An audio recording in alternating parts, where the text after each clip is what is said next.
पैरों तले जमीन खिसकने वाली बात तो आपने जरूर सुनी होगी, लेकिन इस इंसान के साथ ऐसा सच में होने लगता है। कहानी की शुरुआत होती है रेमी नाम के एक फ्रेंच पेंटर से। अपनी पत्नी लुसील और 2 बच्चों के साथ उसकी जिंदगी आराम से बीत रही थी। एक दिन बच्चों के साथ खेलते हुए रेमी ने देखा कि वो अचानक कुर्सी में धंस रहा है। वो फटाफट खड़ा हो गया, लेकिन ये अजीब चीज उसके दिमाग में काफी देर तक चलती रही। उस दिन से उसके साथ ऐसी अजीब चीजें लगातार होने लगी। कभी वो अपने सोफे में धंसने लगता और कभी तो सोते हुए जैसे बेड ही उसे निगलना चाहता हो। उसे इस चीज की वजह समझ में नहीं आ रही थी, तो उसने सोचा कि शायद ये उसके दिमाग का वहम है। एक दिन रेमी अपने बच्चों के साथ स्टूडियो में था। गलती से वो पानी का नल बंद करना भूल गया, जिससे पूरा का पूरा स्टूडियो पानी में डूब गया। इस छोटी सी गलती की वजह से उसका पूरा करियर बर्बाद हो चुका था। उसने कुछ बची खुची पेंटिंग्स को बचाने की कोशिश की, लेकिन उसी वक्त वो फिर से जमीन में धंसने लगा। इस बार वो खुद को बाहर नहीं खींच पाया और किसी दूसरी दुनिया के समंदर में पहुंच गया। इस दुनिया में 1 नहीं 2 नहीं बल्कि 3 सूरज थे। तभी कुछ आदिवासियों ने उसे देख लिया और उसकी तरफ तेजी से भागने लगे। रेमी घबराकर पीछे हट गया और उसे वापस किसी ने पानी में खींच लिया। अगले ही पल वो अपनी दुनिया में वापस था। रेमी जानता था कि ये सिर्फ एक सपना नहीं हो सकता। घर लौटकर उसने लूसियल को इसके बारे में बताया, लेकिन वो भी मानने को तैयार नहीं थी। असल में उसकी बीवी तो किसी और के ख्यालों में गुम थी। लूसील को अपने बॉस डॉक्टर गेलर से प्यार हो गया था और अब वो उसी के साथ रहना चाहती थी। एक ही दिन में रेमी अपने करियर के साथ साथ अपनी बीवी से भी हाथ धो बैठा था, मानो मुसीबतों का पहाड़ उस पर टूट पड़ा हो। रेमी ने फिर भी उससे शांति से बात करके प्रॉब्लम सॉल्व करने की कोशिश की, लेकिन लुसील तो डॉक्टर गेलर को उससे मिलाने के लिए घर ही ले आई थी। ये सब क्या चल रहा है? आशिक को पति से मिलाने घर ले आई? डर नहीं लगता इस औरत को? रेमी ने बिना कुछ कहे उन्हें अपनी मर्जी करने दी। उसने हताश होकर कहा कि वो कुछ ही दिनों में घर छोड़कर चला जाएगा। इसके बाद वो अपने परिवार के पास मदद मांगने पहुंचा। उन्होंने भी कुछ देर उसकी बात सुनी, लेकिन किसी ने ज्यादा ध्यान नहीं दिया। निराश होकर रेमी कॉफी बनाने के लिए रसोई में चला गया। एक बार फिर से अजीबोगरीब चीजें होने लगी। घर की बिल्ली अचानक हवा में ही जम गई। रेमी ने उसे पकड़कर इधर उधर घुमाया, लेकिन वो तो जैसे खिलौना बन गई थी। उसने अपने परिवार को आवाज लगाई, लेकिन उसे एहसास हुआ कि उसके आसपास की सारी चीजें थम सी गई हैं। समय एक ही जगह पर रुक चुका था। जमीन भी धीरे धीरे लिक्विड बनने लगी और रेमी एक बार फिर से उसमें धंसता जा रहा था। आंख खुली तो उसने देखा कि वो जंगल के बीचों बीच था। उसने आगे चलकर देखा कि कुछ आदिवासी एक जानवर को मारकर पका रहे थे। उसने उनसे मदद मांगी, लेकिन वो रेमी को ही अपना खाना बनाने के लिए उसके पीछे भागने लगे। रेमी भी अपनी जान बचाने के लिए ट्रेन की स्पीड से भागा। कुछ ही देर में वो एक गांव में पहुंचा और एक गुफा में जाकर छिप गया। तभी एक जोरदार शक्ति ने उसे वापस खींच लिया और वो धड़ाम से अपने घर में जाकर गिरा।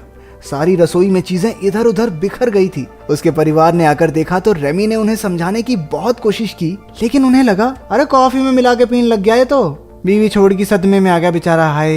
इसके बाद वो चक्कर खाकर वहीं गिर पड़ा। उसकी आंखें हॉस्पिटल में खुली, लेकिन वहां भी कोई फायदा नहीं हुआ। डॉक्टर्स भी उसकी बात पर विश्वास नहीं कर रहे थे। अगले दिन रेमी अपने स्टूडियो गया तो बैंक वाले, उसके क्लाइंट सब उससे पैसे वसूलने पहुंचे हुए थे। अचानक से उन सब ने बोलना हिलना बंद कर दिया। इससे पहले कि रेमी को कुछ समझ आता, वो फिर से जमीन में धंसना शुरू हो गया। उसने खुद को रोकने की काफी कोशिश की, लेकिन वो तीसरी बार दूसरी दुनिया में पहुंच ही गया। वो एक पेड़ पर एक टोकरी में बैठा था और सभी आदिवासी उसकी तरफ खुशी से देख रहे थे। ऐसा लग रहा था मानो वो सब उसी का इंतजार कर रहे हों। इशारों इशारों में उसे समझ आया कि वो सब उसे उड़ता हुआ देखना चाहते थे। 50 रुपए दिए हैं, जब तक ये उड़ेगा नहीं मैं घर नहीं जाऊंगा। रेमी ने भी जोश में आकर उड़ने की कोशिश की, लेकिन मुंह के बल गिरा।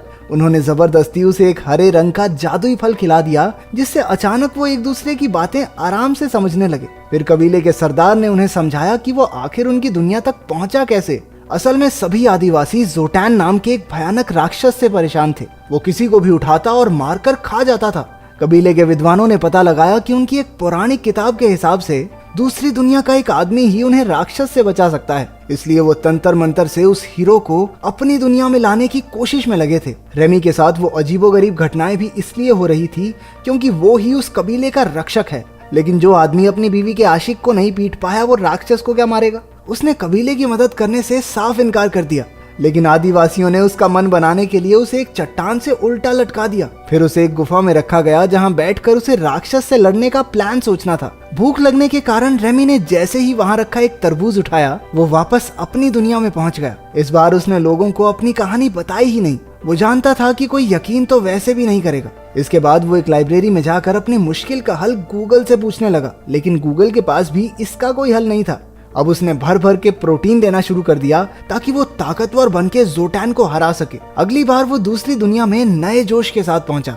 कबीले वालों ने उसे एक तलवार दी और जोटैन से बचने की तरकीब के बारे में पूछा। उसने सभी आदिवासियों को एक नए गांव में बसने को कहा और रास्ते में उनकी सुरक्षा करने का वादा किया। उनकी मान्यता थी कि जो भी गांव की सरहद के बाहर कदम रखेगा उस पर आसमान से बिजली गिर जाएगी।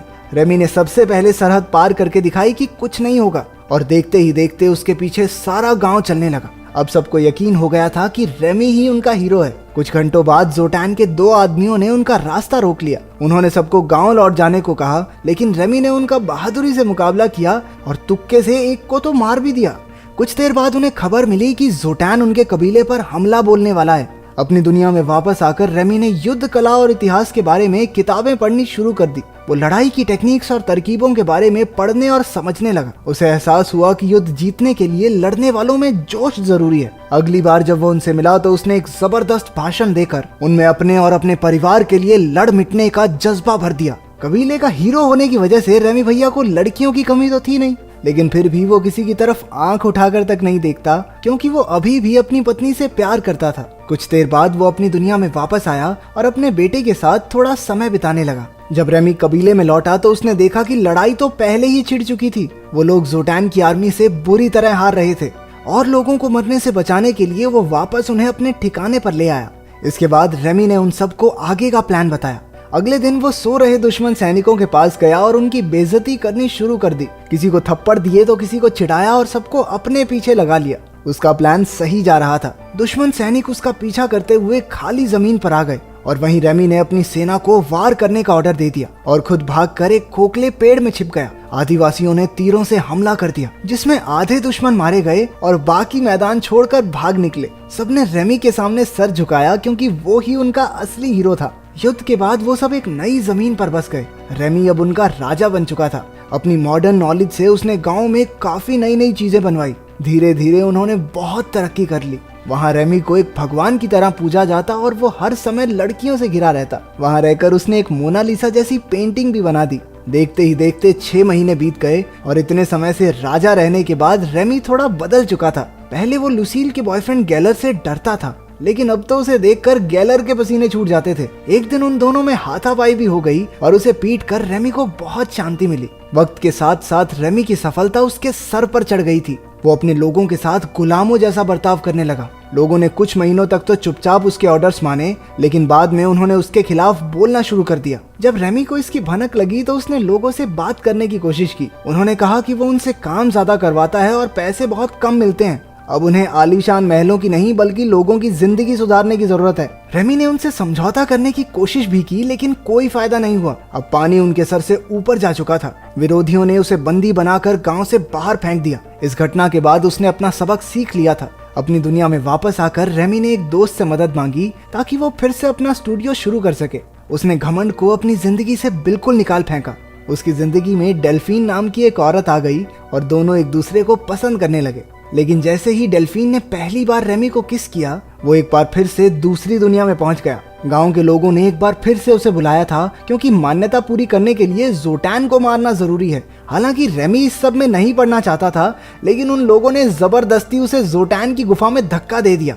लड़ाई के दौरान ऐसा लगने लगा कि अब तो रेमी की खैर नहीं। उसने भाला उठाकर यूं ही कहीं भी फेंक दिया और वो सीधा जाकर जोटैन की छाती में लगा। राक्षस को मरा हुआ देखकर सभी खुशी से झूम उठे और आखिरी रस्म की तैयारी शुरू हो गई। असल में आखिरी रस्म ये है कि उन्हें रेमी को मारकर खाना होगा। जैसे ही रेमी को पता चला वो जान बचाकर जंगल की तरफ भागा, लेकिन जिस बुढ़े ने उसे तंत्र मंत्र से इस दुनिया में खींचा था, उसने एक तिलस्मी चीज को आग में फेंक दिया, जिसके बर्बाद होते ही रेमी कभी अपनी दुनिया में लौट नहीं पाएगा। वो जल्द ही पकड़ा गया और मरने ही वाला था, लेकिन भीड़ में मौजूद कुछ लोगों ने उस जलती हुई तिलस्मी चीज को उठाकर पानी में फेंक दिया। इसी वजह से वो वापस अपने परिवार के पास अस्पताल में पहुंच गया।